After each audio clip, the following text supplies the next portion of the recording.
específico, né? Antes era a viagem de férias de dezembro, depois curtir o carnaval com um físico mais ajustado. Agora, veja, muita gente foi curtir o carnaval. Esse ano, na realidade, não é que ele não teve carnaval, ele vai ter 2 carnavais, né?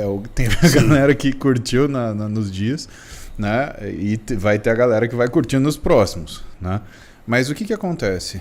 As academias, elas dão uma desafogada no pessoal que tem essa coisa mais específica. Então, a academia, ela dá uma tranquilizada, né? O pessoal também não está tão alucinado, num ritmo de treino tão alucinante, o pessoal já dá uma acalmada.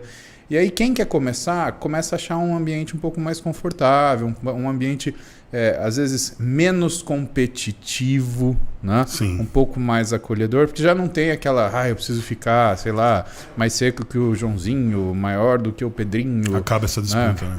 Acaba isso daí, eu acho que fica uma coisa mais confortável. E quando a gente vê academias, principalmente que são só de treino mesmo, que nem a nossa Ironberg Floripa, né?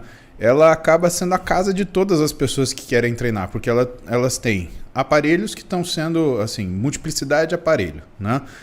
Você tem uma série de formas de você treinar mesmo segmentos musculares. Você vê pessoas treinando com calma, então você consegue observar o cara que treina, né, no físico que ele mantém o ano inteiro, ou seja, que não está fazendo um físico simplesmente para um feriado, né?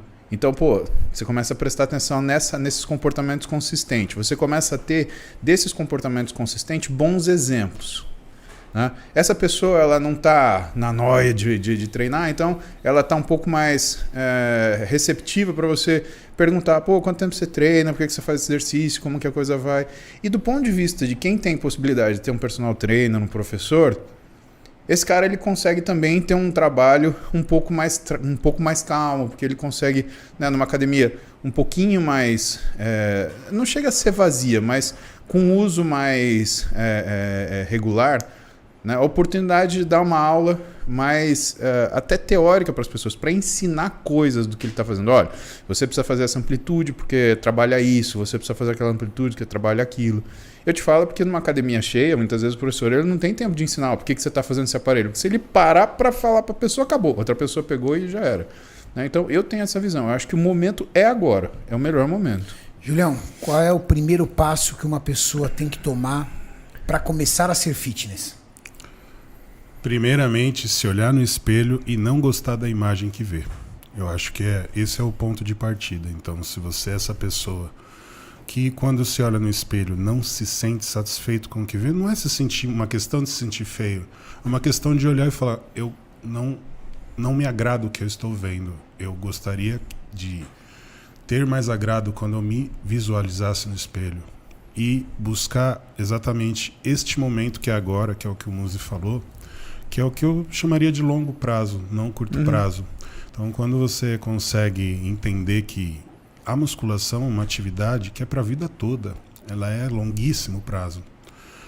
Eu, por exemplo, comecei a praticar musculação aos 17 anos. Você aos quantos anos, Muzi? 11. 11, você, Renan? 16. O Muzi é o mais precoce, para variar. Para variar. Não, é que eu morava num lugar que não tinha muita coisa para fazer, né? E aí eu fui treinar. Tinha televisão? Você sabe que a minha TV ela é colorida, né? Às vezes ela era verde, às vezes azul, às vezes com 11 anos eu estava tentando comprar o meu primeiro Atari. Eu estava pedindo para minha mãe meu Atari. Então eu comecei a treinar com 17 anos exatamente por causa dessa situação, de não me agradar o que via no espelho. Então eu acho que esse é o primeiro princípio ali que você precisa tomar a atitude e buscar uma atividade física, não somente musculação, qualquer atividade física sempre será interessante para promover a saúde e bem-estar. Vocês lembram a época que vocês começaram a treinar? Você lembra, lembro, Ju? Eu lembro nitidamente, como se fosse hoje, cara. Eu lembro que foi nas Até férias. Não faz tanto tempo assim. Nas férias. Não faz não. Nada, para. Nas férias do colegial.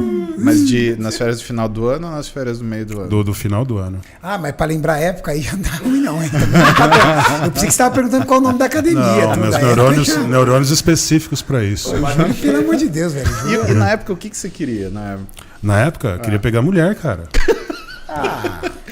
Queria pegar mulher, cara. Todo mundo entra. Eu acho que a grande maioria dos garotos entram na academia porque tinha uma dificuldade de aceitação. Sim, Pelo exatamente. menos a grande maioria. Verdade. E aí eu fui atrás disso daí porque eu não me sentia bem, não me sentia seguro, me sentia mais fraco que os outros rapazes da minha idade e não achava aquilo legal. Então eu busquei a musculação exatamente para trazer essa autoestima, essa segurança que eu não tinha. E é nítido o quanto que muda. Com 2, 3 meses de academia você se transforma psicologicamente, não só fisicamente. Vamos pegar nisso, eu quero que vocês dois me deem essa impressão, porque isso é uma coisa que eu estudo muito no consultório, né? E no Interligas a gente tem o Wesley Delanogari, que é o professor da psicologia, e ele analisa muito essas questões e a gente conversa muito entre nós sobre. Uma das coisas que ele fala, né? A gente começa a olhar mais pra gente do que para os outros. Exato. É isso que eu queria saber de vocês. Quando vocês começaram a treinar, vocês se sentiram melhor? Porque vocês se comparavam com as outras pessoas e isso fazia com que vocês se sentissem melhor? Ou vocês pararam de olhar as outras pessoas e viram que vocês eram mais importantes do que a opinião do resto? Antes de vocês responderem, a Bianca ela comentou aqui assim, no meu caso, para começar a treinar, foi quando o meu filho virou pra mim e falou assim: mamãe, a sua barriga é gostosa de apertar, parece um slime. Nossa Esse moleque é... Barriga de slime Mexeu acabou no com a psicológico. mãe de geração. É quando mexe no psicológico, né? Mas posso falar? Foi interessante o comentário do Maurício pelo seguinte. Você sabe quando eu resolvi mudar o meu corpo, principalmente? Olha que interessante. Eu era um garoto gordinho que sofria muito bullying na escola. Mas, diante desse bullying, eu comecei a me esconder. E quem se esconde nas roupas começa a aumentar cada vez mais a sua paixão pela comida. Porque ele tira a autoestima como uma prioridade na vida dela. Deixa de ser uma prioridade. E a prioridade se torna outras coisas. Para algumas pessoas é comprar algo, acumular bens, videogame, ser o cara do videogame, entendeu? Ou então, principalmente a questão da comida. O cara, tipo, ele passa o dia inteiro pensando no que ele vai comer de gostoso para fazer o dia dele valer a pena. Buscar Que prazer, hoje eu né, vou comer através de do gostoso. alimento. Ele acorda de manhã, ele coloca aquela roupa larga, vira e fala assim: o que eu vou comer de maravilhoso hoje para fazer meu dia valer a pena? Então ele já começa a sonhar na hora do almoço, aí quando ele come o que ele quis na hora do almoço, ele já pensa o que ele vai pedir à noite em casa, e já associa aquilo com o seriado dele favorito, e ele vai se escondendo. Eu estava nesse programa. Eu era muito bom na escola, eu era o melhor aluno da escola, então isso já me satisfazia dentro da minha autoestima e comia. Só que um dia eu estava sem camisa, escovando os dentes, minha mãe entrou e olhou e falou assim: nossa, você tá muito gordo, você tá se acabando, garoto. Minha mãe era uma pessoa muito, assim, era uma pessoa muito protetora, mas ela era uma pessoa dura. Realista. Realista, ela não passava a mão, não. Ela falou: você tá se acabando, garoto. Cara, eu olhei aquilo e falei assim, porra. Quantos anos você tinha?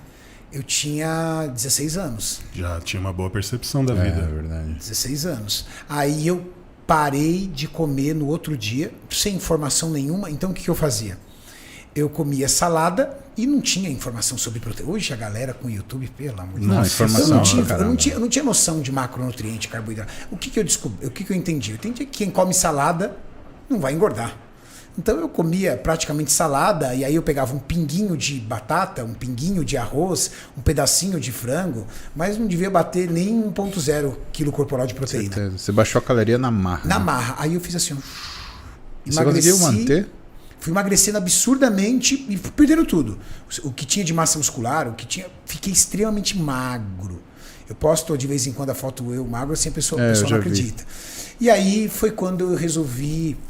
E ali eu já estava treinando um pouco, aí foi quando você começa a aprender e aí entender, e aí você começa a evoluir em conhecimento e transformar. Então, eu acho que os aspectos psicológicos que faz com que você mude, pode ser uma situação de choque, né? Tipo, que nem minha mãe virou e falou isso, ou uma questão de o cara acordar e virar e falar assim, olha, hoje eu não quero mais isso. Mas... E o que foi a primeira coisa que você aprendeu sobre nutrição? Porque, obviamente, você começou a treinar, olhou alguma coisa. O que foi o primeiro teu contato